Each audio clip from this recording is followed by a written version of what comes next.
Diontae Johnson is one of those players that people might see as a what if when it's all said and done. He went from being a potential star receiver to bouncing from team to team. Today, I will talk about the life and career of Diontae Johnson up until this point. But before I get into this video, make sure you like and subscribe for more content like this. Without further ado, let's get into the video.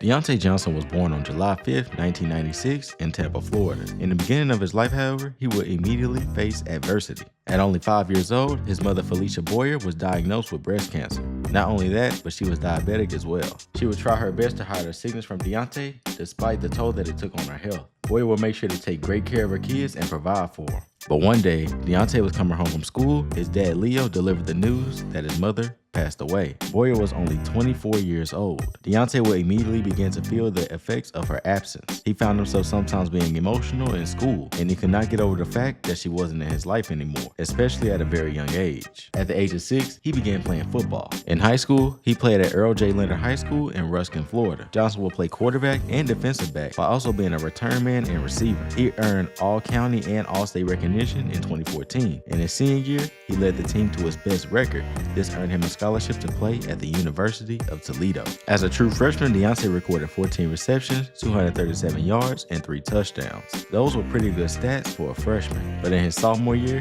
he only played 1 game before getting injured and missing the 2016 season. In his junior year, however, he recorded his first 1,000-yard season. He continued to play at Toledo in his 4th year. During his time at Toledo, he earned first-team All-Conference and led his team in touchdowns and receptions. After his 4th year, Johnson declared for the 2019 draft. In the combine, he showcased his talents to NFL scouts. Johnson ran a 4.53 and bench pressed 15 reps. NFL experts described him as agile and quick despite lacking size. He was projected to go in round 3 of the NFL draft, landing on the team as a wide receiver 3 and potential kick returner. In the NFL draft, the Pittsburgh Steelers took him in the 3rd round of the NFL draft. He was already coming to a receiving corps that had Pro Bowlers at the time, Antonio Brown and Juju Smith-Schuster. In Johnson's rookie year, he put up great numbers. He had 59 receptions for 680 yards and 5 touchdowns. We'll see a major improvement in the following season. He would have nearly 1,000 yards and made his first playoff appearance in his career. He continued to improve in 2021 and made his first Pro Bowl appearance after having a 1,000-yard season along with 100 receptions. He began expanding his role on the team as the #1 option, and he would find himself possibly getting a huge contract extension. But in 2023, we would start to see problems between Diontae and the Steelers franchise. The team would complain about his decisions after catching the ball and his body language on the field. In the game against the Cincinnati Bengals, the whole world would see him display this kind of behavior. He missed blocks and did not show any sense of urgency. Not only would he affect the team on the field, but in the locker room as well. He got into a heated exchange with Steelers safety Minkah Fitzpatrick. It was said that he was upset for only catching 2 passes, so he confronted head coach Mike Tomlin.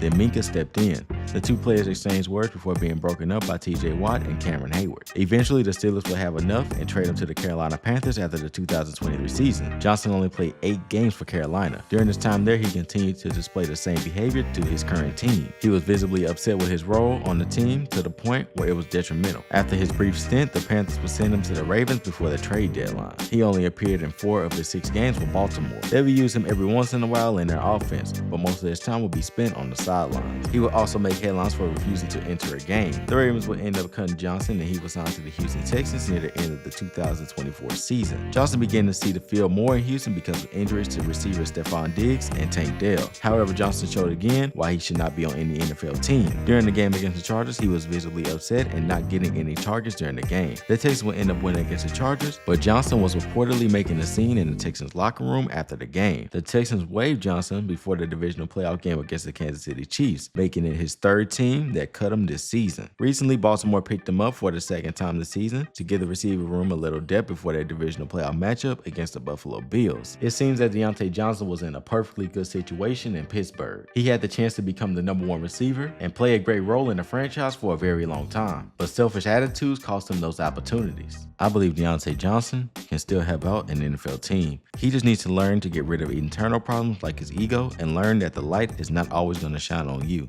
Let me know in the comments what you think about this whole situation, but that's the end of this video. Make sure you like and subscribe, and I'll see you all in the next video.